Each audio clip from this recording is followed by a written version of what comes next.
ريلمي النهارده اطلقت هاتف، يعني عايز اقول لك ان هو من اقوى وافضل الموبايلات اللي ريلمي نزلتها. مواصفات، معالج، شاشه، كل حاجه رايقه وشحن سريع. بس هل السعر بتاعه كويس ولا سعر ضارب في السما وعالي؟ خلينا نشوف. ولكن زي ما بقول دايما اللايك والاشتراك بيفرق معانا جدا، يعني عايزين نوصل 200,000 مشترك في نهاية السنة، واكيد انتوا اللي هتساعدونا بكده. فثانية من وقتك اعمل لايك واشتراك. ويا اهلا بيكم مشاهدين ومتابعين قناة موبي سي. احنا النهاردة هنتكلم عن هاتف ريلمي 12 4G. هنتكلم عن كل مواصفات الهاتف، المميزات، العيوب، السعر، وكمان المقارنة اللي هتكون في نهاية الفيديو. فاعمل لايك واشتراك زي ما قلت، ويلا بينا نبتدي. في موبي سي تقدر تشوف مواصفات والسعر ومميزات وعيوب كل موبايل، وكمان مقارنة مع افضل منافس ليه. كل ده في فيديو واحد. اول حاجه نشوف تصميم الهاتف. تصميم الهاتف هنا الصراحه شكله كويس، تقريبا اصلا زي معظم هواتف ريلمي في الفتره الاخيره. حاجه مش مبهره قوي ولكن شكله كويس الصراحه. عموما هو اذواق زي ما بقول دايما. وخامات الهاتف هنا بتيجي من البلاستيك.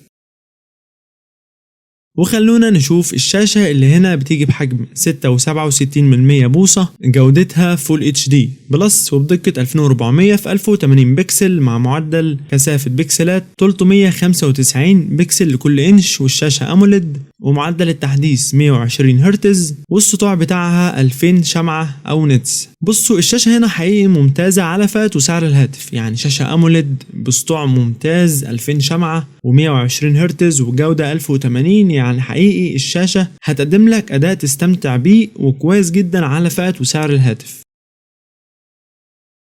نتكلم عن اداء الهاتف او المعالج، والمعالج هنا هو سناب دراجون 685 اللي بيجي بدقة تصنيع 6 نانو. والمعالج ده الصراحة كويس، يعني كنا نتمنى لو كان اقوى من كده شوية في السعر ده، يعني تطوير كويس يعني. ولكن عموما المعالج مش وحش. المعالج هنا هيقدم لك اداء كويس سواء فيه استخدام يومي، تصفح، العاب بشكل متوسط. بشكل عام المعالج مش اقوى حاجة وكنا نتمنى الاقوى، بس على فئة الهاتف يعتبر برضه كويس ومناسب. الجهاز هنا بيجي بنسختين، الأولى 128 جيجا مع 8 جيجا رام، والتانية 256 جيجا مع 8 جيجا رام. والهاتف هنا بيدعم تركيب كارت ميموري خارجي في منفذ مخصص. الجهاز هنا بيجي باتنين كاميرا خلفية، الأولى 50 ميجا بكسل ودي الكاميرا الأساسية، والكاميرا التانية 2 ميجا بكسل ودي العمل العزل. وتقدر تصور فيديوهات من الكاميرا الخلفية جودتها فول اتش دي 30 فريم في الثانية. وكاميرا الهاتف الأمامية بتيجي 16 ميجا بكسل وبرضه بتصور فيديوهات فول اتش دي 30 فريم في الثانية. بطارية الهاتف هنا جايب حجم 5000 ملي أمبير، بطارية كويسة وممتازة الصراحة، وهتقدم أداء جيد مع المعالج الموفر للطاقة، بالإضافة لدعمها الشحن السريع بقوة 67 واط، ودي سرعة ممتازة في السعر ده. الهاتف هيجي من العلبة باندرويد 14، والهاتف بيدعم NFC وبيدعم منفذ السماعات. منفذ الشحن بيجي من نوع تايب سي. سماعات الجهاز تدعم الاستيريو، والهاتف مقاوم لرذاذ الماء والغبار. والوان الجهاز هم الفضي والاخضر، والجهاز بيدعم البصمه وموجوده في الشاشه. معلش ثانيه من وقتك وقبل ما نخش على المميزات والعيوب والسعر وكل الحاجات الباقيه، معلش ثانيه من وقتك اعمل اشتراك لقناه موبي سي. احنا بنتعب جدا علشان نقدم لكم المحتوى ده وبياخد وقت ومجهود، فاللايك بتاعك والاشتراك مش هياخد منك ثواني ولكن هيفرق معانا جدا. ويلا بينا نكمل. نشوف بقى مميزات الهاتف. وحقيقي الشاشة هنا على فئة وسعر الهاتف هي الصراحة ممتازة. الشحن السريع والبطارية ممتازين في السعر ده الصراحة، بالذات الشحن السريع 67 واط. المعالج كويس، يعني زي ما قلت كنا نتمنى لو كان أقوى من كده ولكنه يمشي الدنيا وكويس. طيب بالنسبة للعيوب فالصراحة كنا نتمنى الكاميرات تكون أفضل من كده، وإن كمان يكون في كاميرا زاوية واسعة في السعر ده.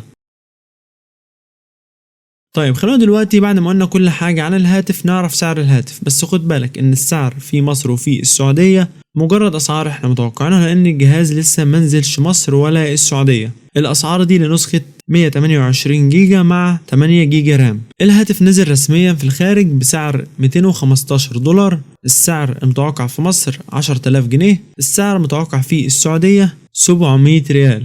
طيب كده كويس قوي. ولكن لو انا مش عاجبني الهاتف ده، ايه المنافس بتاعه؟